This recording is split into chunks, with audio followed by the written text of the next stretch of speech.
부상을 당한 운동선수가 다시 부상 전의 모습으로 돌아오기를 원한다면 어떤 것을 하기보다 일단 먼저 회복하고 치료하는 시간을 가져야 합니다.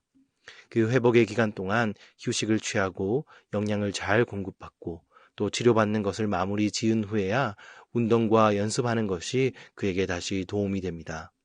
만약 치료나 휴식이 없이 다시 훈련과 연습을 시작한다면 그 훈련과 연습은 아무런 도움이 되지 않을 것입니다. 오히려 몸을 더 악화시키는 그러한 결과를 가져올 수도 있을 것입니다. 오늘 베들레헴으로 돌아온 나오미도 이러한 휴식과 치료가 필요한 상태였습니다. 그녀는 너무나 큰 상실감과 절망감에 차 있었습니다.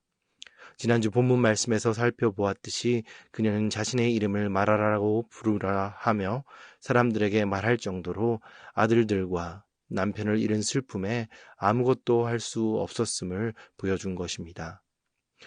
이전 본문 말씀에서도 생계가 힘든 가운데 먹을 것이 아무것도 없는 상태에서 그 집에서 룻만 나와 이삭을 주울 만큼 나오미는 무언가를 할 수 없는 그러한 감정 상태에 있었던 것 같습니다.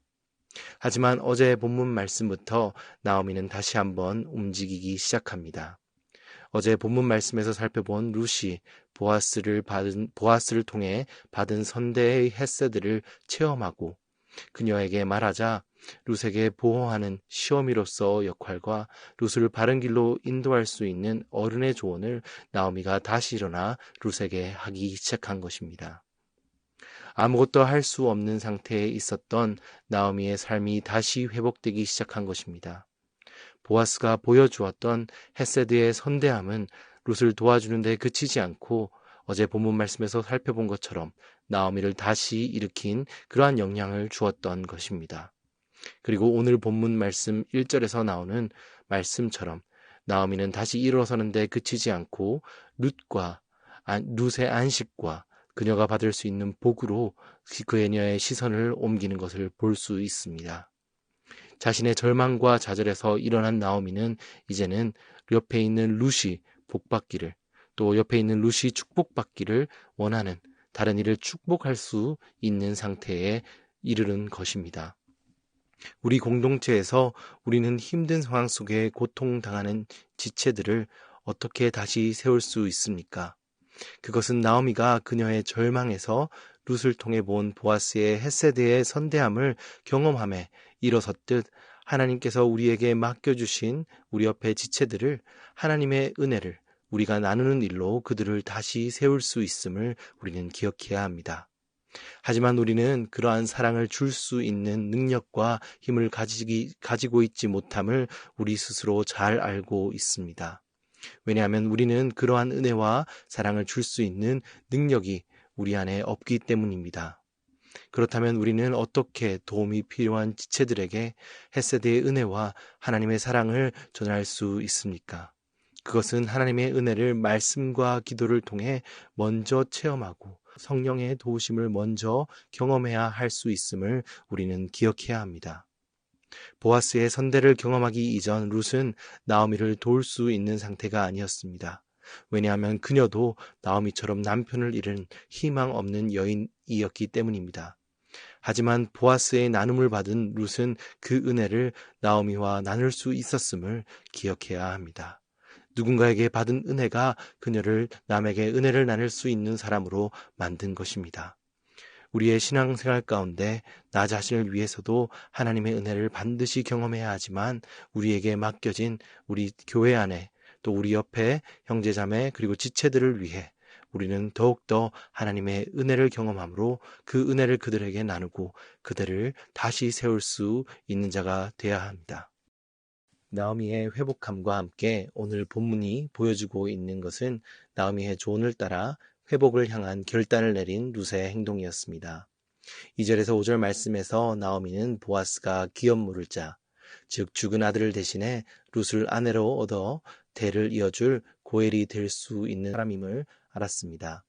그래서 룻에게 타작마당에 보아스가 자는 곳에 나아가 그의 이불 안에 누울 것을 룻에게 조언합니다. 다른 문화권과 시대에 살고 있는 우리는 룻이 감수해야 하는 위험이 얼마나 큰 것인지 체감하지 못할지도 모릅니다. 또 이미 보아스와 룻의 스토리를 알고 있는 우리는 얼마나 큰 부담감이, 큰 긴장감이 그 행동에 따르는 것인지 알지 못할지도 모릅니다. 하지만 룻에게 이러한 조언을 따르는 일은 상당한 부담감과 또 위험을 감수해야 되는 일이었음이 틀림없습니다. 왜냐하면 공개된 장소인 타작마당은 남자 일꾼들이 주로 있는, 그리고 추수가 일어나는 곳이기에 음주나 잔치가 많이 베풀어지는 공간이었기 때문입니다. 그러한 공간에 곱게 차려입고 남편을 잃은 룻이 간다면 자신의 평판과 또 해를 당할 수 있는 위험을 각오하고 가야 하는 장소였기 때문입니다.